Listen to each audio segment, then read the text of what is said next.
Good afternoon and welcome to Clinical Pearls. I'm Dr. Tracy White. Remember, you can join our discussion by typing in your questions right into the chat box. We'll answer as many questions as we can during our 30-minute segment.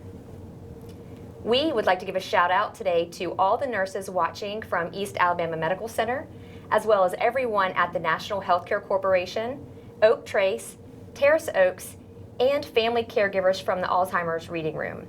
You guys are in for a treat today because our guest is Dr. Rita Jablonski. Rita is a nurse practitioner and researcher who began her career as a nursing assistant. Her passion is improving the care for people with dementia and supporting their family caregivers. In addition to her research and teaching activities, she practices 1 day a week at the Memory Disorders Clinic right here at UAB Hospital. Rita, welcome and thank you for being here today. Thank you. And should we mention the fire alarm? Oh, yes, I forgot about that. So It's fun thing for Friday the 13th, yes. We have been informed that there may be a fire alarm during our live broadcast today. So if that happens, hang with us for just a little bit and we will return. It's a metaphor for caring for people with dementia. You have to be flexible and just roll with it. That's right, that's right. I could talk to you all day about this, and we have talked quite a bit. So let's just start with a general question. About how many people in the U.S. are affected by dementia? Almost 6 million people have a diagnosis of dementia. And again, those are the people with a diagnosis. There are many more who are starting to exhibit some of the problems and have not yet been diagnosed. There are almost 18 million family caregivers, people who provide care to individuals with dementia without pay. Wow. It's essentially, if you took all the people with breast cancer and all the people with an opiate addiction and put them in one spot, the people with dementia would exceed that number. Of those combined? Of those combined. And what does that mean for costs to the healthcare system? Well, again, using opiate addiction as a frame of reference, the healthcare costs, the hospital and doctor costs for caring for people with dementia is a little under 300 billion. It is maybe 25 billion for people with opiate addiction. And you're saying billion with billion, a B. billion Yeah. annually every year. Wow. Now, if you look at total costs, which for the opiate crisis would be incarceration, lost time, medical costs, under 100 billion. For people with dementia, the total economic cost to this country every year, and that includes lost wages from caregivers opting to reduce hours or leave the workforce to care for their loved one, and medical costs, is $600 billion annually. So this is beyond crisis. That's a staggering number to me, and I feel like we don't hear as much about it. Why is that?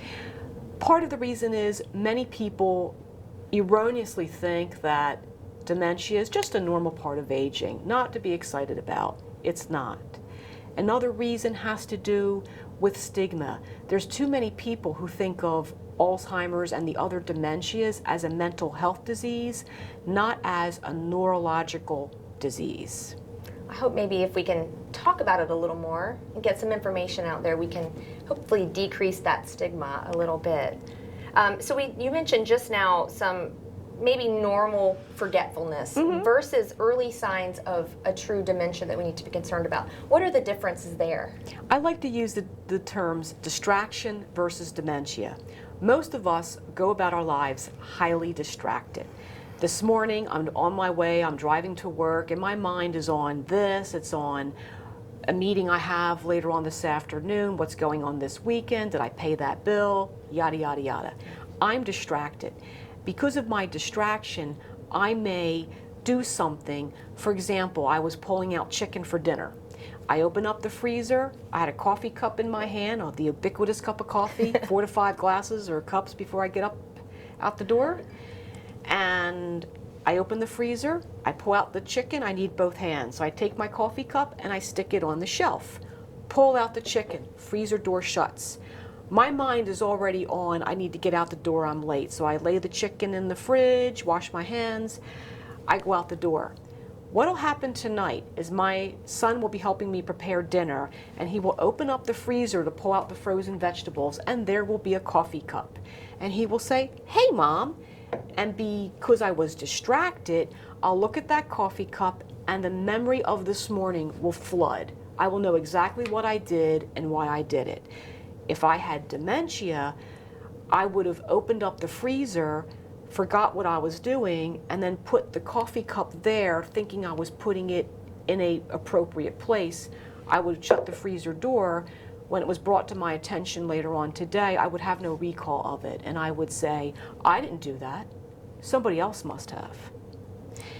So that's where you get some of the paranoia and irritability early on in the disease, because if I forgot that I forgot, and people keep telling me of all these things I've done, they're all crazy. I'm fine. Right. You mentioned to me earlier it's a problem with thinking and doing. Yes. More so than a distraction, is what we're Yes. saying. I think you had asked me what are some of the early signs to look for. And with thinking and doing, problems with thinking will show up early with repeating myself. If I'm having a conversation with someone who's just starting to have some problems, I may hear the same question or the same sentence multiple times in a brief conversation, maybe a 5-10 minute conversation. I will hear, my daughter's coming tomorrow. That's great. Da da da da da. My daughter's coming tomorrow. And each time it's stated as if it has not been stated before. And if I were to say to my companion, you just told me that, I may get one of two reactions. One, denial. No, I didn't, because I forgot that I forgot. Or I may have a cover. Oh yeah, that's right, I did. And a lot of times in the early stages, people have a lot of social cues that remain intact. So people may cover with, oh, I just had a little brain frazzle. But when the brain frazzles start accumulating and you see it more and more, there's a problem. The other issue is with doing.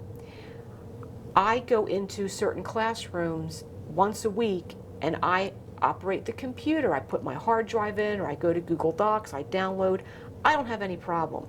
If I start to come into my classroom and I can no longer manipulate or perform an activity I've had no problems with before, that can be a red flag. That is not to say they just upgraded the system and my password doesn't work anymore. It's difficulty with handling items and devices that have recently become part of my repertoire, and I can no longer do them. Got it. So what causes it? Is there a cause in certain types of, there are different types of dementia. We hear a lot about Alzheimer's, but is that a type of dementia? It is. I like to use the analogy of car. You have the generic word car, but then you have different types like Ford, Honda, Toyota, Nissan, whatever. With dementia is the umbrella term that signifies progressive and chronic problems with thinking and doing. Alzheimer's is a type of dementia, and it's one we hear the most because it was the first one identified. And for the longest time, anybody who walked into a clinician's office with some problems with memory or with doing received that diagnosis. Whether or not it was accurate was another thing. Now, people who have had high blood pressure or struggled with cardiovascular disease their whole lives, they are at risk for a type of dementia known as vascular dementia.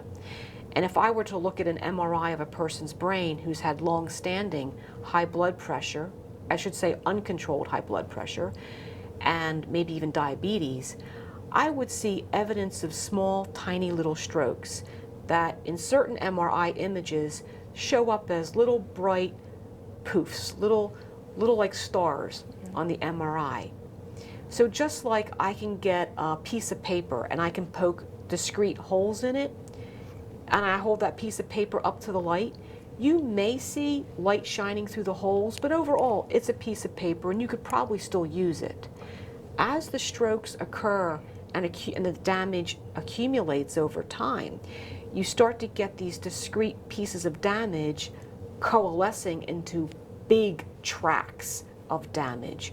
Much like if I had multiple puncture marks on a piece of paper and they all clump together, I now have a huge hole or tear.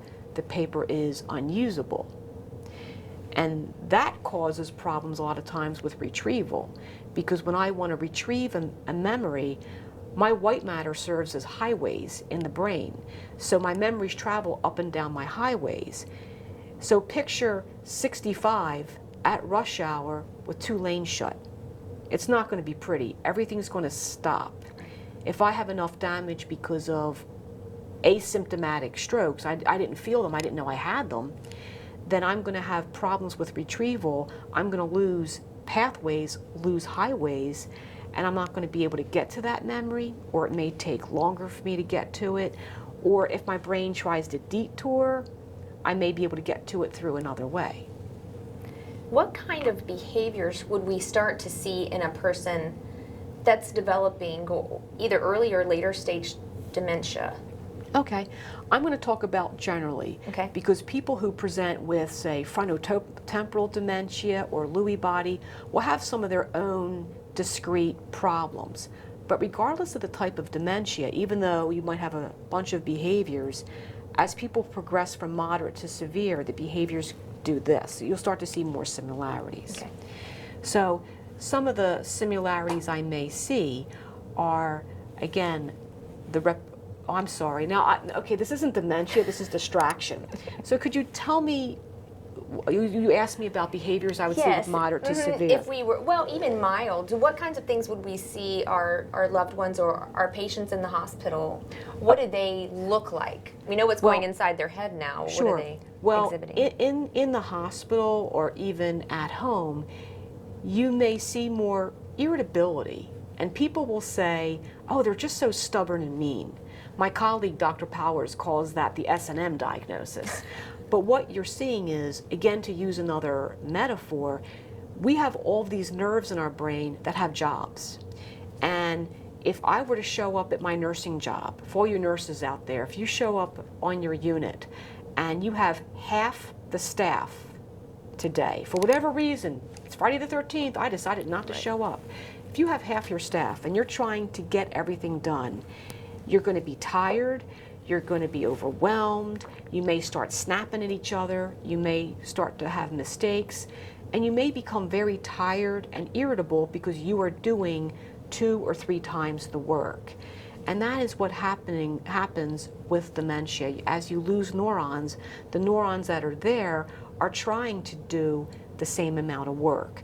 So you will see some irritability and mood changes. You may also see some refusal or care-resistant behavior. And we have something in our brain called the amygdala, and that is our fire alarm. That tells us, oh no, this is scary, you know, all hands on deck, run away or freeze or fight. And I'll use the analogy of a bear. If I'm out at Oak Mountain State Park and I'm riding my bike and there is a bear standing in the middle of the bike path, I'm going to do one of 3 things. I may freeze, oh my gosh, there's a bear. I may decide to turn and pedal as if my life depended upon it, or I may decide to fight the bear. Not a good option. That's because my amygdala and other parts of the brain are saying, you got a black bear standing here, you are in trouble. Now let's say I go to the Birmingham Zoo. I see a black bear in an exhibit. I'm not going to respond the same way. My amygdala is going to say, uh-oh, there's a bear. My frontal cortex, my hippocampus, other parts of the brain are going to say, shh, it's okay. It's a bear, it's in an exhibit, it's probably tame because it's in the zoo, not saying it is, and you are 40 feet away from it with a moat. You're fine. Take that analogy to regular care. If I'm a patient in a hospital and someone comes in and helps me bathe or helps me go to the toilet, I'm going to be grateful for the help. But if I have a loss of neurons, if I have dementia, my amygdala is going to see that person getting close to me or touching other parts of my body as an assault. And I don't have the pathways or the other parts of the brain to say, it's okay, the nurse is helping you. So when the nurse approaches me, I may push the nurse's hand away, or I may play possum and put the covers over my head and pretend they're not there, because I'm trying to protect myself. And this happens with family caregivers as well, especially around bathing and dressing. I think that is so important to understand, because it's it's just their natural reaction because they might be scared, not because they're trying to fight the care. Right. Is that what I hear you saying? Yes, a lot of caregivers, both formal and informal, will say, she's just playing, or he's doing that on purpose, or he's just being difficult. Not really. The person, the body, the brain is trying to preserve itself and protect itself with deficits. Because if I were to have a picture of a brain in moderate to severe dementia, you will see shrinkage. There's pieces of the brain that's missing. So the body, it makes sense that the body goes on super high alert to preserve someone who's already vulnerable.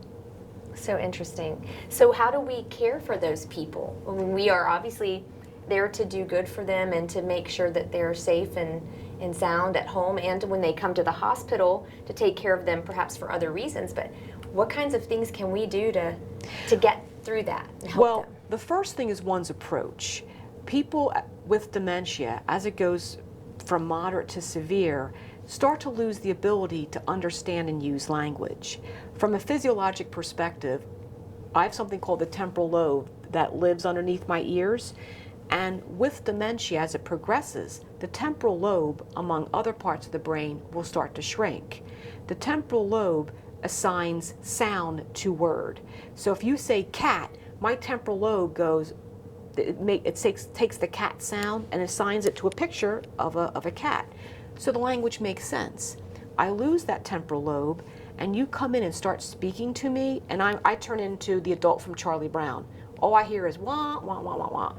It doesn't make any sense, and I may react. The other thing is, as the brain is shrinking, it can only hold on to so many words at a time. So I want to, if I'm working with someone with dementia, I want to watch my nonverbals. I want to smile and look pleasant.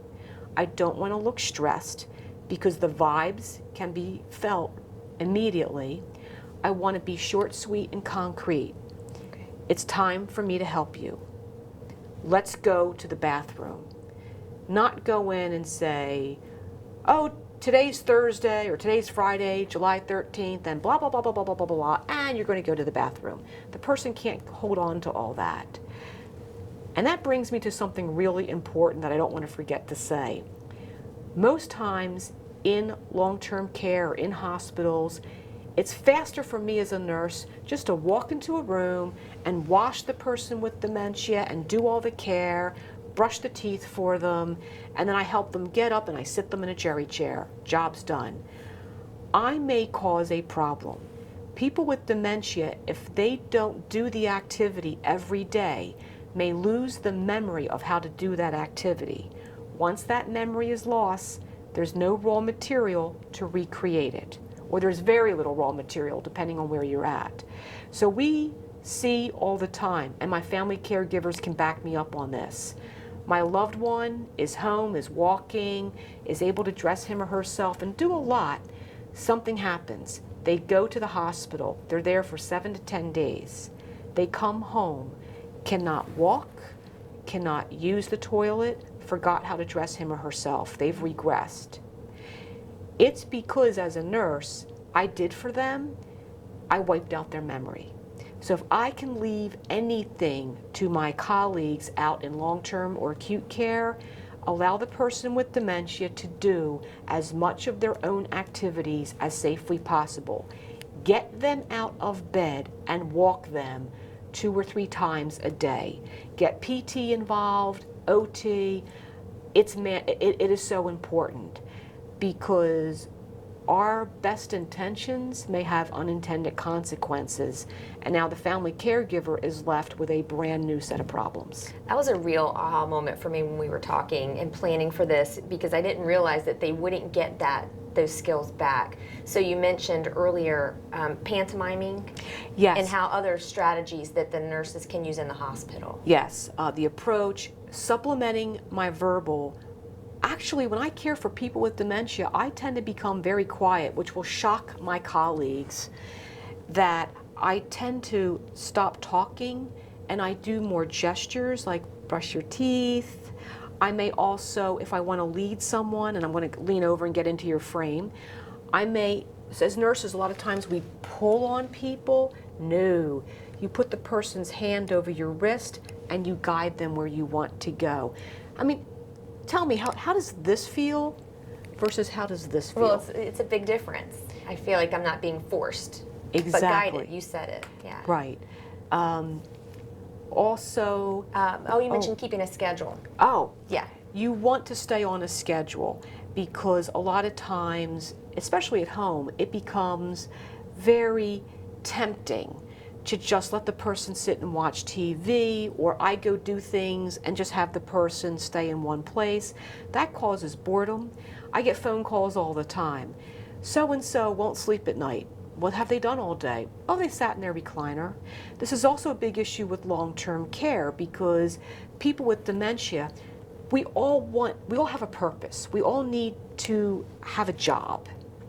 And so if I have dementia and my outlets become decreased, I may start to find outlets that other people don't like.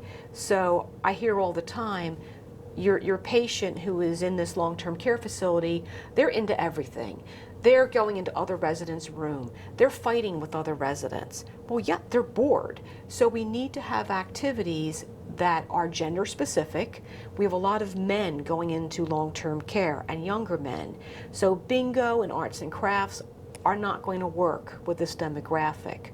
So finding out what the person's previous occupation was and maybe having activities that are aligned with their occupation. For example, if I had someone who was an attorney and we found out by accident, if you gave this person our scrap paper with printing on one side and there was no HIPAA stuff, it was just, I think it was one of my students was working with me and she had her outline from 313 where they had all these questions they had to ask people to do their case history or whatever assignment they had. And she had brought it into the room after I said don't, and that's another thing. And she had left it on the table and we started working with this person. He picked up her paperwork and took her pen and started to almost highlight and underline her care plan information. That kept him occupied for 20 minutes. So that became something we did with him. We would walk him up and down the hallway and give him work. We would give him depositions to read. In his reality, that's what we were doing. So that's some of the creative ways you can involve families and find out what the person's previous history was and enter their reality, figure out what makes sense for them and find activities to keep them busy. In a hospital setting, how do you plan for things like taking to x-ray and communicating with the patient that there are things that you have to do that day? They might ask you a million questions about it, a million times. And Tracy, I'm so glad you brought that up because early in my career when I was a nursing assistant, I was told no matter how many times they ask the question, you answer it as if you heard it for the first time. Well, I did that for the first day or two I was working, and then by day 3 I was a little cranky and I the person would follow me around and say, what time is it? What time is it? And I got a little cranky and I said, 2 minutes since the last time you asked. Well, of course, that was the one time I said something with my boss standing behind, well, first, and there were many times after that. So I answered that inappropriately. My boss was standing right behind me, and I still have her teeth marks on my backside, appropriately so for how she responded. And that was my lesson to no matter how many times the question is asked. So if I'm in a hospital and I say to my patient, we're taking you to x-ray. Okay, where am I going? We're taking you to x-ray. I need to be prepared to repeat myself as many times as I have to with a smile as if I'm hearing it for the first time. Because the person with dementia has forgotten that he or she has forgotten. And for me to be irritable or to snap is going to offend this individual who doesn't remember they've just asked. And the anxiety will increase, and I may see agitation and behaviors. That's where the wandering comes from. I'm scared, I don't know why I'm here, I'm going to leave and go out the door. So we also have to be aware of elopement and keep an eye on individuals. We have a question from our audience. Oh. And this is a great one. Should a caregiver pursue a gerontologist or a neurologist for a dementia diagnosis? And one of my questions for you later would be, where's the first step? So where does it come in that you go to a specialist? Well, the first step is pre-specialist. And that is, if I think my mom is starting to have some memory problems, I want to make sure there's not a medical reason and a reversible reason for this behavior. So I want my mom to get a really good checkup. I want her to be checked for diabetes. If she does have diabetes, I want to make sure her blood sugars are tightly controlled. I want to get her blood count checked. Is she anemic? I want to have her liver functions tested, because if there's a liver problem going on, she may become confused. I want her thyroid levels checked, because people with a high or low thyroid will have behaviors corresponding to that. I also want her checked for depression, because when people are really, really depressed, they may show cognitive slowing that can be misdiagnosed. I also want some vitamins and minerals to be checked, because if some of my electrolytes or vitamins are off, I may have memory problems.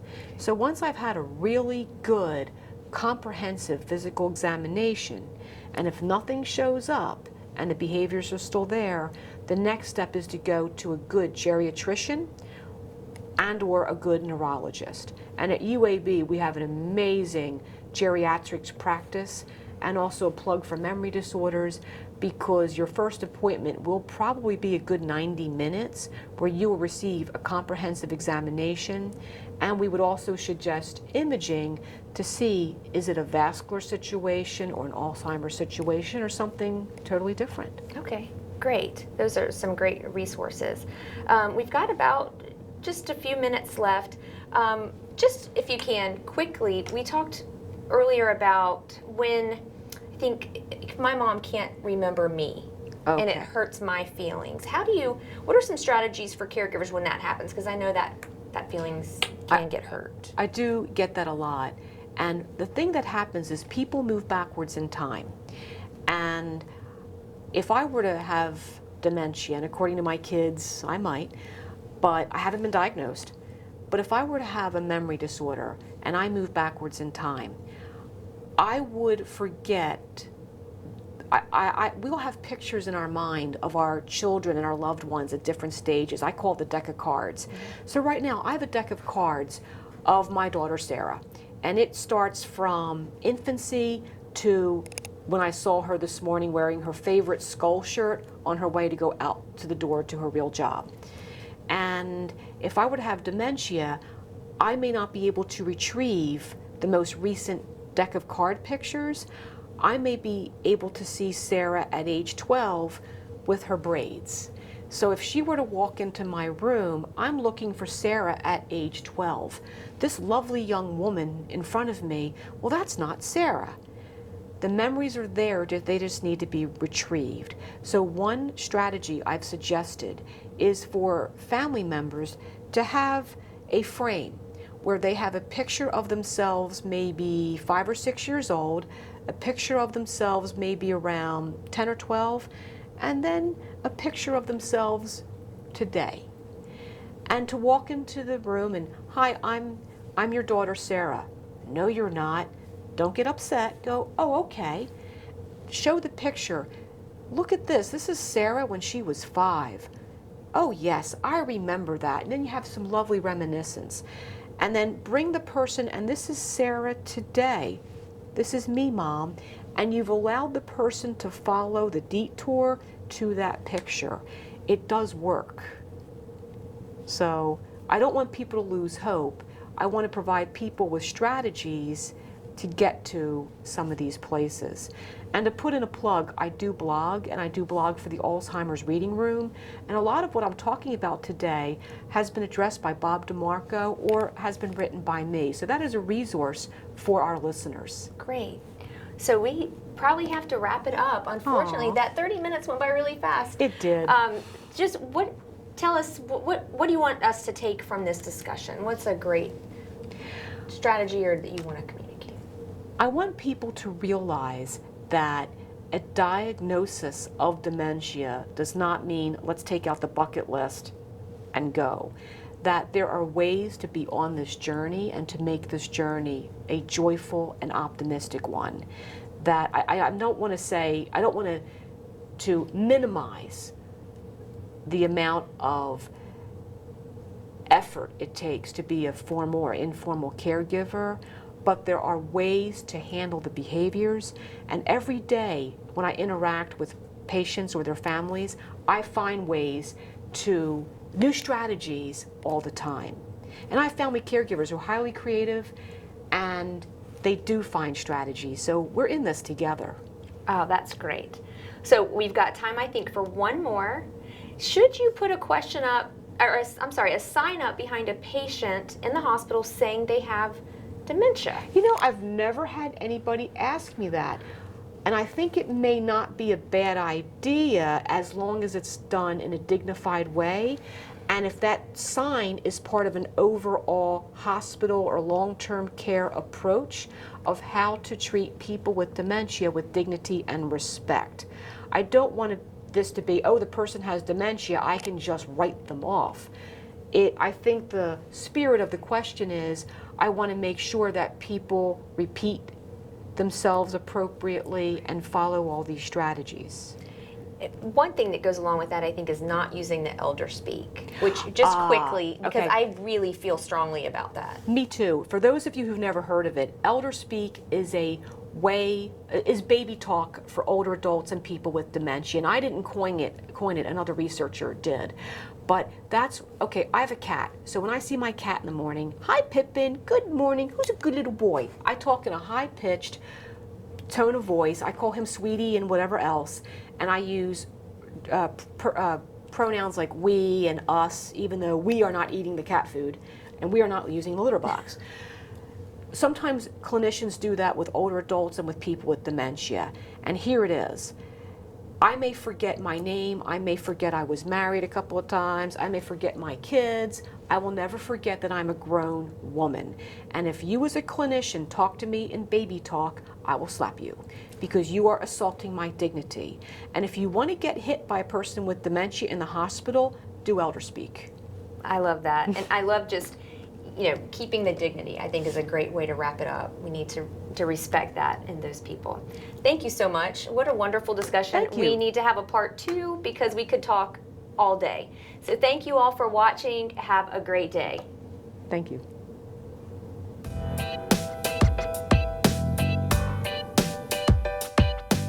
If you liked this video, please remember to like and subscribe and click the bell icon to get instant notifications when we release new videos. For more information on how to get CEU credits or for more on the UAB School of Nursing in general, check out the description below. Thanks for watching.